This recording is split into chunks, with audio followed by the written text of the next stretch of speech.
جیسا کہ استغفار کی بات اگر کریں تو اللہ رب العزت نے قرآن کریم میں نوح علیہ السلام کی زبانی یہ بیان فرمایا ہے کہ نوح علیہ السلام نے اپنی قوم کو دعوت دی نا، اس دعوت کو وہ بیان کرتے ہیں کہ میں نے کیسے کیسے دعوت دی۔ فَقُلْتُ اسْتَغْفِرُوا رَبَّكُمْ، نوح علیہ السلام فرماتے ہیں میں نے اپنی قوم سے کہا استغفروا ربکم، اپنے رب سے معافی مانگو، استغفار کیا کرو، انہ کان غفارا، اللہ رب العزت بہت زیادہ معاف کرنے والا ہے، اس سے زیادہ بڑی معاف کرنے والی ذات کوئی نہیں، اور انسان کے گناہوں کو اللہ کے سوا کوئی معاف نہیں کر سکتا۔ فائدہ کیا ہوگا استغفار کرنے کا؟ ایک تو مغفرت ہے، اخروی فائدہ، دنیا کا فائدہ بھی،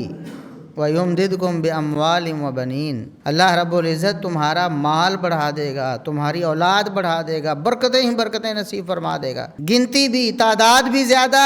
برکت بھی زیادہ، مال میں بھی، اولاد میں بھی۔ وَيَجْعَلْ لَكُمْ جَنَّاتٍ وَيَجْعَلْ لَكُمْ أَنْهَارًا، اللہ رب العزت لہلہاتے باغ تمہارے لیے تیار کرے گا، نہریں جاری کرے گا تمہارے نظام آبپاشی کے لیے۔ تم اللہ رب العزت سے استغفار کر کے تو دیکھو، استغفار کرو گے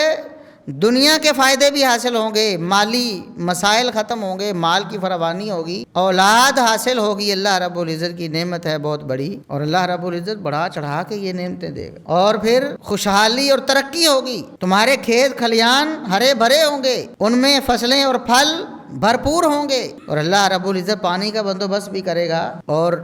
یہ جو چیزیں ہیں دنیا آخرت دونوں اعتبار سے فوائد ہیں استغفار کے۔